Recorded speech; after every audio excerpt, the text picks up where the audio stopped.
Many people think it takes years of training and experience to navigate the waters when it comes to sailing safely. While there is some truth to this, it certainly doesn't take much to get started.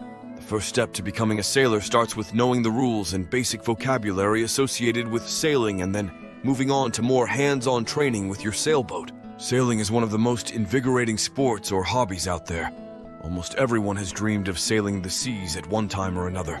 This luxurious sounding goal can certainly be accomplished by renting or chartering a boat, but having and sailing your own boat comes with the freedom and flexibility most sailboat owners are seeking. There's a lot to be learned when starting out and learning to sail a boat of your own. While this sailing tutorial only gives you the basic information you need to get started, once learned, this knowledge can serve as the doorway to your grandest adventures at sea. Important vocabulary. Knowing the vocabulary is crucial when it comes to sailing and communicating with others on the water. As you progress through the trials and joys of sailboat ownership, you'll become more familiar with the terms and vocabulary associated with sailing. There are over 100 terms unique to sailing, sailboats, and boating in general. The terms described below are the very basic vocabulary needed to get started on your journey, so familiarizing yourself with them is key to starting on the right foot. Aft. The aft of the boat means the back end of the boat. If something is said to be aft, it's referring to a location at the back of the boat. The aft of the boat is also known as the stern. Boom. The boom is the giant horizontal pole attached to the mainsail. Adjusting the boom allows the sail to harness the power of the wind. Bow. The bow is the front end of the boat. Anything in the front end of the boat will be referred to as forward of the boat. Helm. The helm of the boat is the area in which you steer the boat. Most sailboats have a wheel at the helm of the boat that is used for steering. Heeling. This is when the wind picks up under your sailboat, causing it to lean over and speed up. Jib. The jib is the secondary sail on a sailboat. The jib is located forward on the mast and does not have a boom. Keel. The keel of the boat is the long, shark fin-looking thing protruding from the boat's bottom. The keel gives the boat stability and helps to prevent the boat from capsizing. Leeward. Leeward means the opposite direction of the wind or the side of the boat opposite to the wind. The low side when heeling over. Lines. In the boating community, ropes are referred to as lines. Mainsail. The mainsail is the biggest sail on the boat. It is triangular and is attached to the boom. Port. This is anything to the left of the bow. You won't hear the terms left and right very often on a sailboat. You're more likely going to hear port instead of left. Starboard. Anything to the right-hand side of the bow is considered starboard. This term is used instead of saying right-hand side. Left and right can become confusing on the open seas, so these terms were established based on the front of the sailboat. Tacking refers to the action of changing direction by bringing the bow of the boat through the wind in the process. Windward. Windward refers to the side of the boat closest to the wind, the high side, and the direction the wind is currently blowing. Be prepared. As romantic as it sounds, most first-time sailing trips are not the carefree sail you imagine. They are more a part of a huge learning curve experienced by all sailors at one time or another. Some things can certainly make you more comfortable, and there are probably items that you will inevitably wish you'd brought. Things can get rough out there, especially if you're a novice sailor. Don't be discouraged, though. You have to start somewhere. Make sure you have a waterproof jacket, shoes that won't slip and slide on wet surfaces, sunscreen, and a life jacket for yourself and everyone on board. Also, make sure the fire extinguishers are up to date, just in case.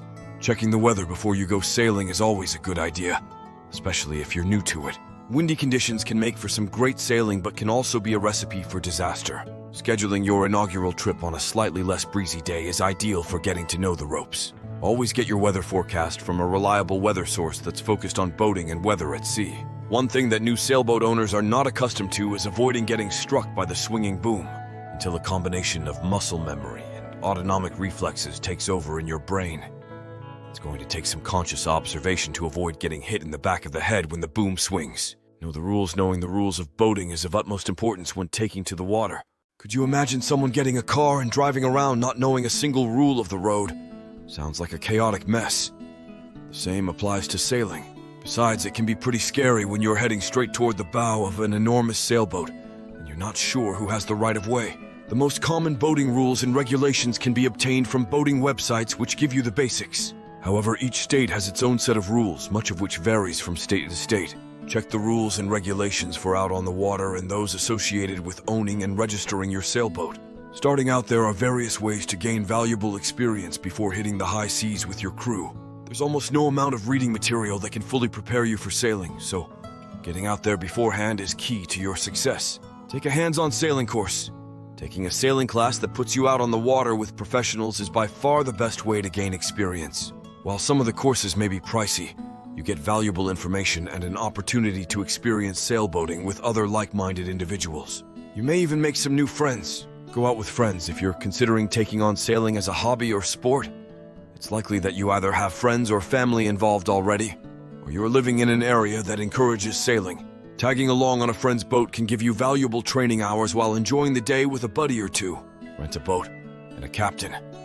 Renting a boat is a good way to get out on the water with little to no pressure. This is particularly helpful when deciding what kind of sailboat you want to buy. Some websites link boat owners and captains to individuals and families wanting an outing on the water. Get out and practice. The next step of your sailing adventures begins with practicing. It's very tempting to hit the water the minute you acquire your new sailboat, but this isn't necessarily a good idea. Starting slow and getting to know your boat can save you a lot of stress while working through potential mishaps that could otherwise have escalated into a serious problem. Start slow and small if possible. If you have the opportunity to rent a boat a little lighter or smaller than the one you plan on using, your chances of successfully navigating a bigger sailboat are improved exponentially. Take an experienced sailor with you on your first couple of times out in your boat. Let them guide you along as they see potential mistakes while still allowing you a learning curve. Go to an area that is less likely to be crowded by other boats.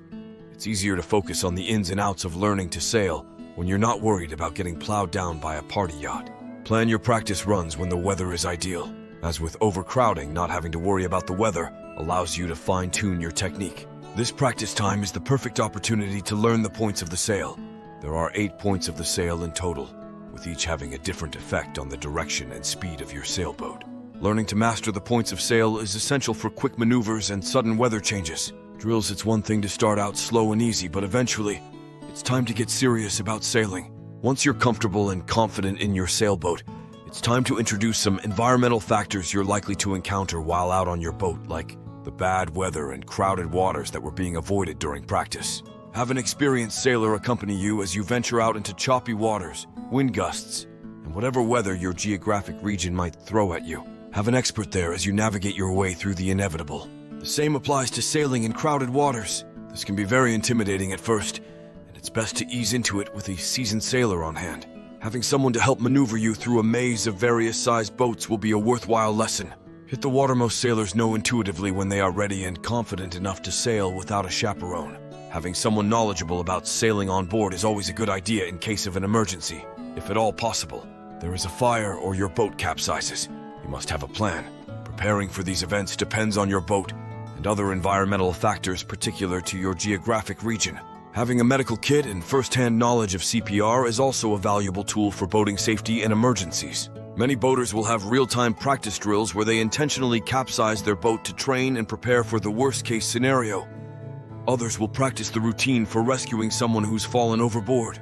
It's good to know the correct procedure for dealing with sailing and boating emergencies. As a boat owner, it's also your responsibility to go above and beyond the state laws to protect the waters you choose to sail in. There are many environmental factors to consider, like fuel and oil leaks and gray water disposal, to name a few. Familiarizing yourself with some of the eco-friendly best practices will be beneficial at any level. Sail away takes some sailors many years to perfect their craft, and even then, each time out serves as an opportunity to learn something more about sailing or experience something new out at sea. Once you get out there and spend time with other sailboat owners, you'll learn the secrets of the seas and the tricks of the trade. Sailing is unlike any other sport or hobby out there. For some, it serves as a sense of freedom, others exhilaration. Many sailboat owners enjoy the lifestyle that comes with owning a sailboat. Sitting on your sailboat with friends as the sun sets over the ocean, certainty exudes a passion for the finer things in life.